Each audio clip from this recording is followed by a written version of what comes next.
Bapak tahu nggak kenapa rajin saya mengislamkan orang? Karena saya termotivasi. Ada hadis, orang yang mengislamkan seseorang dari agama apa saja, kata Rasulullah, pahalanya sama dengan langit dan bumi beserta isinya. Makanya saya jadikan motivasi itu. Lebih bagus saya mengislamkan satu orang penginjil daripada diberikan uang cash 6 triliun. Seperti yang dialami almarhum sekarang, Abdul Munzir Situmorang bin Abdul Samadir, pukul 23.30 tempat di rumah sakit kaki. Danau Toba itu ditemukan orang Arab. Ini temuan sejarah? Bukan sih, itu cuma hasil hayalan seorang dai yang sayangnya disampaikan kepada para hadirin pengajiannya. Nama dai itu Munzir.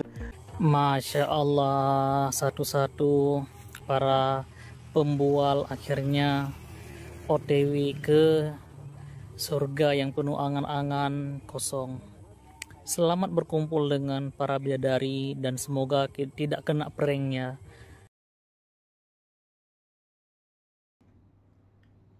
Setelah Ustadz Yahya Waloni meninggal dunia, Ustadz Munzir Situmorang pun menyusul. Ada sebuah momen Ustadz Munzir Situmorang semasa hidupnya memberikan konfirmasi dan penegasan. Motivasi beliau rajin mengislamkan orang. Bapak tahu nggak kenapa saya motivasi rajin saya mengislamkan orang? Karena saya termotivasi. Ada hadis, orang yang mengislamkan seseorang dari agama apa saja, kata Rasulullah, pahalanya sama dengan langit dan bumi beserta isinya. Makanya saya jadikan motivasi itu. Lebih bagus saya mengislamkan satu orang penginjil daripada diberikan uang cash 6 triliun. Uang 6 triliun belum tentu membuat saya masuk surga. Tapi kalau saya mengislamkan satu orang, pahalanya sama dengan langit dan bumi beserta isinya. Motivasi kedua, kenapa rajin saya berdakwah kepada mereka? Karena ustadz kita berdakwah di masjid, tidak pernah keluar. Padahal Rasul yang kita imani menyampaikan Al-Quran kepada orang-orang kafir. Lihat Raja Najasyi, Raja Ethiopia yang Kristen, Rasul mengirim surat ke sana, Allah takdirkan masuk Islam. Ustadz kita hanya di radio, ustadz kita ceramah di masjid, tapi berani nggak datang ke gereja. Datangi mereka, sampaikan Islam. Saya kalau bertemu orang di Jakarta Nasrani, orang Batak, saya langsung jujur. Di taksi Pak begitu, malah tahun baru 3 tahun yang lalu. Begitu saya naik taksi, saya lihat orang Batak, kalau nggak silap si Hombing atau apa. Loh, orang Batak ya Pak? Iya, saya juga Batak. Dilihatnya saya dari jauh. Apa dia bilang bahasa Batak? Edak suman hamuh bereng halak Batak dah, katanya. Tahu artinya itu Pak? Enggak ya, sudah pulang aja dulu lah. Saya bilang apa? Enggak pantas kamu kulihat orang Batak. Iya, saya Situmorang, tapi maaf saya Muslim. Saya bilang langsung, Lai mohon maaf, sudah pernah baca Quran? Oh enggak, kenapa? Orang tua saya Kristen. Siapa Yesus dalam pandangan Anda sebagai Tuhan? Ada dalilnya enggak? Buka Yohanes 17:3. Bawa enggak Injil ini? Enggak bawa ya? Yohanes 17:3 berbunyi, inilah hidup yang kekal, mengenal satu-satunya Allah yang Esa, mengenal Yesus Kristus adalah utusan Allah. Berarti not God. Yesus sama dengan Isa Al-Masih. Betul kan? Ya, dalam dakwah kita, kalau ke Islam enggak, Yesus itu bukan Isa sebenarnya. Kita bilang Isa, mereka bilang Yesus. Kita bilang Ibrahim, mereka Abraham. Kita bilang Yusuf, mereka Yosef. Kita Daud, mereka David. Kita Abdurrahman, mereka Doraemon. Macam-macam gitu ya. Subhanallah. Kemudian kita menyaksikan tanggapan dari seorang akademisi Islam, yaitu Bang Ade Armando, terkait dengan berbagai opini atau pemikiran yang disampaikan oleh Ustadz Munzir Situmorang ketika berceramah. Danau Toba itu ditemukan orang Arab. Ini temuan sejarah? Bukan sih, itu cuma hasil hayalan seorang dai yang sayangnya disampaikan kepada para hadirin pengajiannya. Nama dai itu Munzir. Cuplikan ceramahnya diunggah konten creator asal Medan yang menyebut diri Abangda di akun Instagram Wanda Wando Minggu 16 Maret yang lalu. Di dalam ceramah itu Ustadz Dai cerita begini. Yang menemukan Danau Toba itu siapa? Orang Arab. Begitu ditemukan Danau Toba, dia bilang, Subhanallah, Toyib, Toyib, Subhanallah, ujar si Ustadz. Nah, orang Batak kan nggak bisa bilang Toyib, bisanya Toba. Makanya jadi Lake Toba, lanjutnya dengan sangat yakin. Itu yang direspon si Abangda. Sambil pakai ulos dengan kacamata hitam, Abangda lontarkan keheranannya sambil ngomong bahasa Batak. Aduh opung, kalau jumpa sama aku ngobrol-ngobrol dulu lah kita. Dari mana ceritanya yang nemu Danau Toba orang Arab? Toyib, Toyib, responsnya. Munzir pun auto dihujat warganet. Kabarnya orang Arabnya masih di dalam Danau Toba sampai sekarang, tulis salah satu netizen. Kurasa opung ini banyak minum tuak juga, ujar netizen yang lain. Ustadz Dai ini sebenarnya nggak perlu mengarang semacam itu kalau saja dia buka referensi. Gini ya opung, coba tanya deh ChatGPT. Di situ dijelaskan bahwa nama Danau Toba berasal dari legenda rakyat di daerah tersebut. Menurut cerita yang populer, nama Toba berasal dari seorang pemuda bernama Toba yang menikahi seorang wanita yang ternyata berasal dari ikan ajaib. Dari pernikahan itu, mereka memiliki seorang anak bernama Samosir. Sekedar catatan tambahan, Danau Toba terbentuk akibat letusan super dahsyat dari Gunung Toba sekitar 74.000 tahun yang lalu.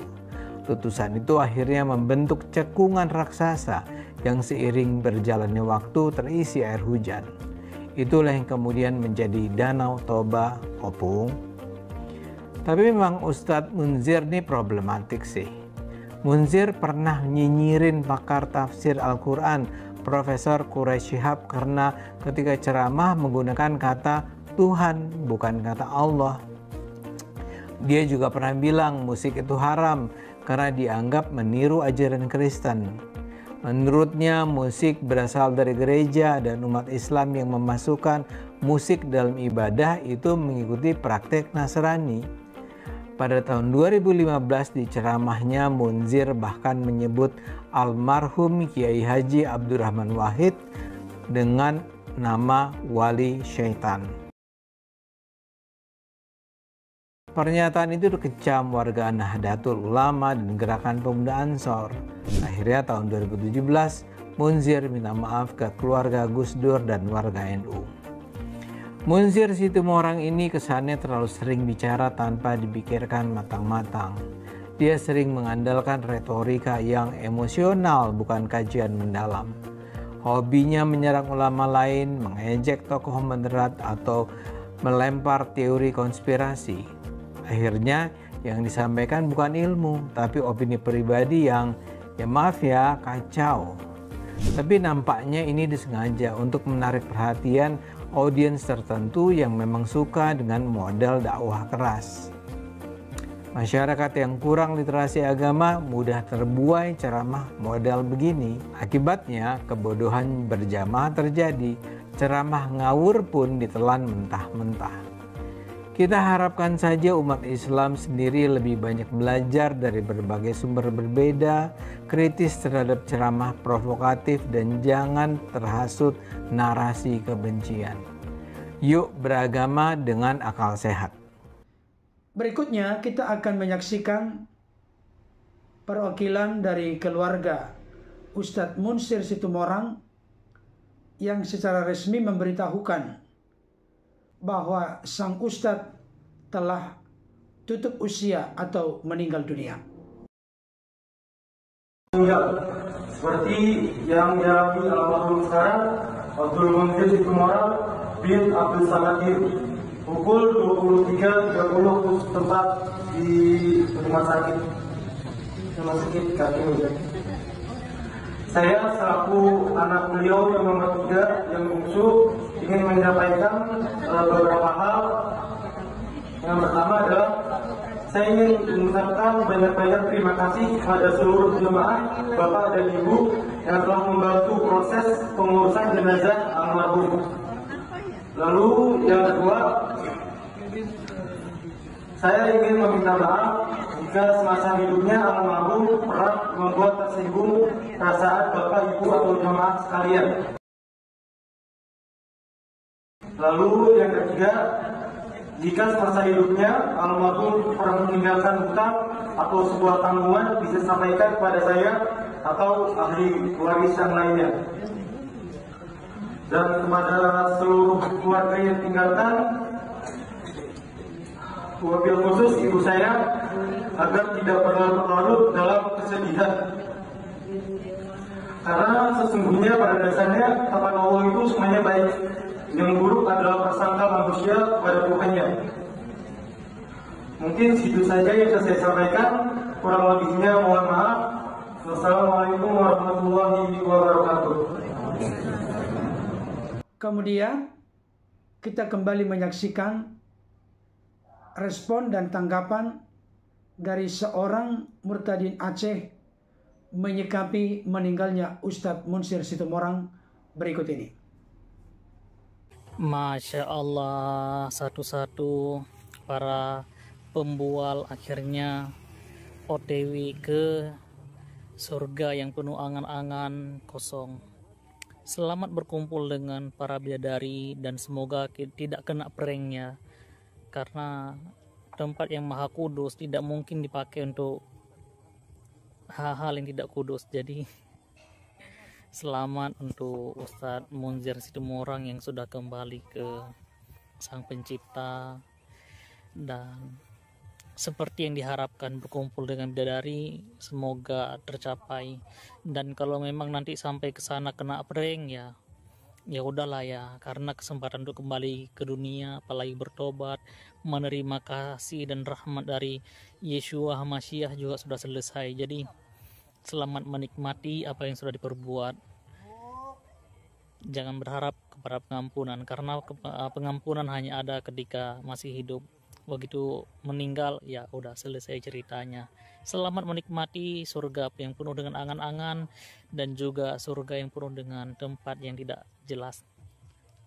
Selamat, Anda kena prank. Alkitab memberikan konfirmasi dan penegasan. Lukas 15 ayat 10. Aku berkata kepadamu, demikian juga akan ada sukacita pada malaikat-malaikat Allah karena satu orang berdosa yang bertobat. Ada sukacita yang sangat besar bagi para malaikat di sorga apabila satu orang berdosa menjadi bertobat serta terbuka percaya menerima Yesus sebagai Tuhan dan Juru Selamat dalam hidupnya. Tadi semasa hidupnya Ustadz Munsir Situmorang memberikan konfirmasi penegasan ketika beliau bertemu dengan seorang supir taksi yang menurut beliau adalah seorang bermarga Sihombing. Beliau pun dengan berani bertanya, siapakah Yesus dalam pandangan Anda? Maka orang Kristen tersebut pun menjawab, Yesus itu adalah Tuhan. Kemudian Ustadz Munsir Situmorang bertanya, apakah ada dalilnya? Terus terang, ada dalilnya dalam Alkitab. Yohanes 13 ayat 13. Yesus berkata kepada murid-muridnya, kamu menyebut aku guru dan Tuhan. Katamu itu tepat, sebab memang akulah guru dan Tuhan. Jadi Yesus sendiri mengaku dirinya adalah Tuhan. Jadi dalam perspektif Alkitab atau dalam keimanan Kristen, Yesus itu disebut Tuhan, bukan dalam arti Yesus itu Allah. Karena ketuhanan yang merujuk kepada Yesus memiliki arti junjungan, raja, penguasa. Kekuasaan yang dimiliki oleh Yesus dalam keadaannya sebagai manusia itu diberikan oleh Allah Bapa kepadanya. Itu sebabnya ada ayat yang menegaskan di dalam Matius 28 ayat 18. Kepadaku telah diberikan segala kuasa, baik di sorga maupun di bumi. Segala kuasa, segala kepenguasaan, segala ketuhanan atas sorga dan bumi ada dalam tangan Yesus. Pertanyaan saya, adakah tokoh agama, tokoh politik yang ada di dunia ini yang memiliki segala kuasa baik di sorga dan di bumi? Tentu jawabannya sudah pasti tidak ada kecuali Yesus. Yesus itu Allah bukan dalam tubuh fisik jasmani kemanusiaannya, tapi dalam eksistensi kekal yang adalah roh sebagai firman yang bersama-sama dengan Allah, dan firman itu adalah Allah. Kemudian Ustadz Munsir Situmorang menyimpulkan bahwa Yesus itu bukan Allah dengan mengutip Yohanes 17 ayat yang ketiga. Memang mereka merasa bahwa ini adalah ayat yang sangat mematikan dan memojokkan, bahkan membungkam orang-orang Kristen. Tapi mereka-mereka yang mencoba bertitik tolak dari Yohanes 17 ayat 3 ini sama sekali tidak tahu, tidak mengerti arti dari ayat ini. Kalau dilihat dari konteks dekat, bahkan konteks keseluruhan dalam Perjanjian Baru, khususnya dalam kitab Injil.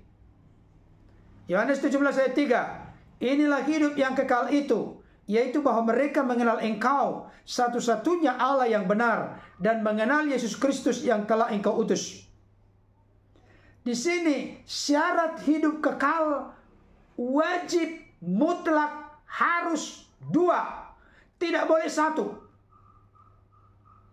Kalau syaratnya hanya satu, berarti tidak memiliki hidup kekal. Syarat pertama, mereka mengenal Bapa satu-satunya Allah yang benar. Pertanyaan saya, apakah Ustadz Munsir Situmorang semasa hidupnya mengakui bahwa Allah yang benar itu adalah Bapa? Yang kedua, mengenal Yesus Kristus yang diutus oleh Bapa. Pengertian utusan bagi Yesus yang mana diutus oleh Bapa bukan berarti Yesus itu lebih rendah dari Bapa. Apa argumentasi kita menyimpulkan demikian? Sebab Yesus itu adalah utusan yang turun dari sorga. Yohanes 6 ayat 38.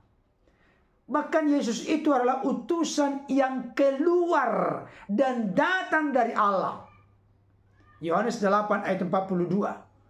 Apakah ada utusan di dunia ini, baik di zaman Perjanjian Lama, di zaman Perjanjian Baru, atau setelah Yesus, yang mana utusan itu sudah ada dulu dalam kekekalan, tapi dengan maksud dan tujuan penebusan, penyelamatan, pendamaian, pembenaran dan pengampunan bagi manusia berdosa, diutus oleh Bapa dari hakikat dirinya sebagai Allah. Firman-Nya diutusnya datang ke tengah-tengah dunia sehingga bisa mengenakan tubuh kemanusiaan dan bisa mati di kayu salib menjadi jalan penebusan dan keselamatan.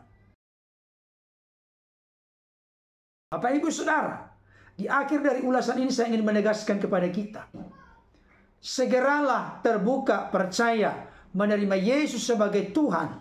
Karena hanya di dalam nama Yesus ada keselamatan. Tidak ada di dalam nama siapapun di dunia ini yang olehnya manusia dapat diselamatkan, kecuali di dalam nama Yesus Kristus.